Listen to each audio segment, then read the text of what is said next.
தமிழ் சொற்களை பல வகைகளாக பிரிக்கிறோம். இலக்கிய அடிப்படையில 4 வகை, இலக்கண அடிப்படையில 4 வகை. இப்படி எல்லாம் பிரிச்சு இன்னொரு அடிப்படையில 3 பிரிவாக பிரிக்கிறோம் தமிழ் சொற்களை. மொழி என்றால் சொல், தனி மொழி, தொடர்மொழி, பொதுமொழி. இவற்றை எல்லாம் புரிந்து கொண்டால் அடிப்படையிலே இலக்கணம் தெரிந்து மொழி நம் வசப்படும். தனி மொழி என்றால் வேற ஒன்றுமில்லை, தனி சொல், சிங்கிள் வேர்டு.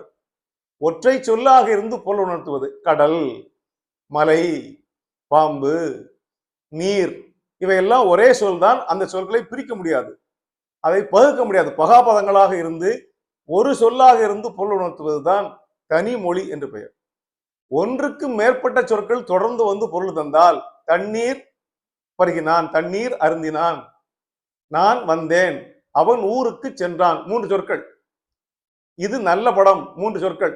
இந்த 3 சொற்களும் சேர்ந்து பொருளை தருகின்றன. எனவே இது தொடர்மொழி. நீ நல்லவன் தொடர்மொழி, நீ ஒரு சொல், நல்லவன் ஒரு சொல். இன்னொன்னு 3வது இருக்கிறது பாருங்க, பொதுமொழி என்று. அது மேலோட்டமாக பார்க்கிற போது ஒரே ஒரு சொல்லாகத்தான் தோன்றும். ஒரு சொல் தான், ஒற்றை சொல் தான்.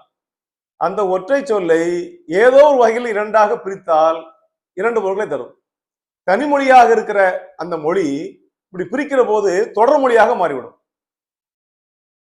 எனவே அது பொதுமொழி. சின்ன எடுத்துக்காட்டு சொன்னால் புரியும். பலகை. பலகை என்றால் ஒரு உட்டன் பீஸ், ஒரு சின்ன பலகை. இதுதான். இந்த பலகை என்பதை நாம் வேறு மாதிரி பிரிக்கலாம். பல கை என்று பிரிக்கலாம். இப்ப பல என்பதுக்கு மெனி என்று பொருளும், கை என்பதுக்கு கரம் என்ற பொருளும். பல கை என்பதை குறிக்கும். இப்ப இது தொடர்மொழி ஆகிவிட்டது. எனவே பலகை என்பது பொதுமொழி. அந்தமான், அந்தமான் என்பதை அப்படியே பார்த்தால், அந்தமான் பிரிக்காமல் இருந்தால் ஒரு தீவினுடைய பெயர். 2ஆக பிரித்தால் அந்த மான், அந்த ஒரு சொல், மான் ஒரு சொல்லாக பிரிந்துவிடும். இதுக்கு பேரு பொதுமொழி. அப்ப அந்தமான் என்ற தனிமொழி அந்த மான் என்று தொடர்மொழியாக மாறி இருப்பதால் இது பொதுமொழி. ஒரு தனிமொழி பிரிந்து தொடர்மொழியாக மாறுமானால் அதுக்கு பேர் தான் பொதுமொழி.